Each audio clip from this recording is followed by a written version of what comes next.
अपनी दवाओं के भ्रामक दावों को लेकर सुप्रीम कोर्ट के अवमानना नोटिस पर बाबा रामदेव और आचार्य बालकृष्ण सुप्रीम कोर्ट में पेश हुए। व्यक्तिगत रूप से दोनों पेश हुए।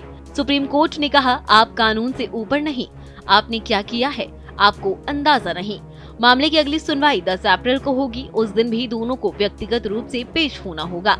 जस्टिस हिमा कोहली और जस्टिस एहसानुद्दीन अमानुल्लाह की बेंच में सुनवाई। सुप्रीम कोर्ट एक बार फिर से सख्त हुआ। दाखिल हलफनामे पर सवाल उठाते हुए सुप्रीम कोर्ट ने पूछा, रामदेव का हलफनामा कहाँ है? कोर्ट को बताया गया, पतंजलि और बालकृष्ण की तरफ से हलफनामा दाखिल हुआ है। सुप्रीम कोर्ट ने कहा कि हमने पहले कंपनी और एमडी को जवाब दाखिल करने को कहा था। जब जवाब नहीं दाखिल किया गया तब अवमानना नोटिस जारी किया। सुप्रीम कोर्ट ने कहा, आपका मीडिया विभाग आपसे अलग नहीं है। आपने ऐसा क्यों किया? आपको नवंबर में चेतावनी दी गई थी, बावजूद इसके आपने प्रेस कॉन्फ्रेंस किया। आप चाहे जितने ऊंचे हो, कानून आपसे ऊपर है। कानून की महिमा सबसे ऊपर है। कोर्ट ने कहा, आपकी माफी पर्याप्त नहीं है। सुप्रीम कोर्ट में सुनवाई चल रही थी और पतंजलि विज्ञापन छापे जा रहे थे। आप जनमानस में बयान दिए जा रहे थे। इतना ही नहीं, पूरे देश में दे रहे थे। हमारे आदेश को हल्के में नहीं लिया जा सकता। आपने एक्ट का उल्लंघन कैसे किया? आपने कोर्ट को अंडरटेकिंग देने के बाद भी उल्लंघन किया। आप परिणाम के लिए तैयार हो जाएं। दाखिल जवाब संतोषजनक नहीं है। सुप्रीम कोर्ट ने कहा कि आप देश की सेवा करने का बहाना मत बनाइए। कहा, अदालत के आदेश को गंभीरता से लीजिए। पतंजलि के वकील ने कहा कि कोर्ट के आदेश का पालन किया जाना चाहिए था।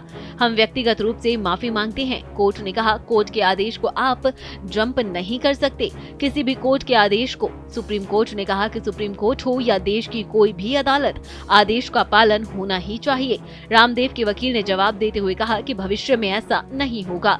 पहले जो गलती हो गई उसके लिए माफी मांगते हैं। कोर्ट ने कहा, आप माफी भी सशर्त मांग रहे हैं।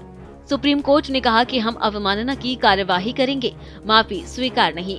आपने क्या किया है उसका आपको अंदाजा नहीं है। आपको परिणाम तो भुगतना होगा। पतंजलि के वकील ने कहा, हम कोर्ट के आदेश से बंधे हुए हैं। हम व्यक्तिगत रूप से माफी मांगते हैं। कोर्ट ने कहा, हमने आपको बोलने दिया, यही काफी है। कोर्ट ने सवाल किया कि पहले जो हुआ उसके लिए आप क्या कहेंगे? कोर्ट को दिए गए अंडरटेकिंग का पालन क्यों नहीं किया गया? आपने हर बाधा तोड़ दी है। अब ये कहना है कि आपको खेद है? वकील ने कहा, ये उनके लिए एक सबक होगा। कोर्ट ने कहा, हम यहाँ सबक सिखाने के लिए नहीं हैं। वो कहते हैं कि उन्होंने शोध किया है। उन्हें एक बड़ा स्पष्टीकरण देना चाहिए और न केवल जनता को बल्कि अदालत को भी।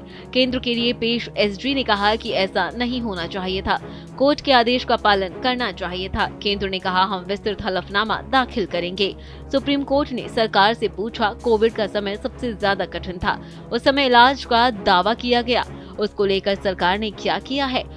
हमें हैरानी है कि इतना सब कुछ होने के बावजूद केंद्र सरकार ने अपनी आंखें क्यों बंद रखी। सुप्रीम कोर्ट ने हलफनामे में गलती बताते हुए कहा कि ये फर्जी केस है। आपने हलफनामे में सही तथ्य नहीं रखे। अवमानना के अलावा कोर्ट में झूठा हलफनामा देने का केस भी चलाएंगे। सुप्रीम कोर्ट ने केंद्र को मामले पर उठाए गए कदमों पर भी हलफनामा दाखिल करने के लिए कहा है। उत्तराखंड सरकार से भी पूछा गया कि केंद्र की सलाह के बाद क्या कदम उठाया गया। सुप्रीम कोर्ट ने दिव्य फार्मेसी के हलफनामा पर भी सवाल उठाया। कोर्ट ने कहा, राज्य लाइसेंसिंग अथॉरिटी ने भी अपनी जिम्मेदारी ठीक ढंग से नहीं निभाई।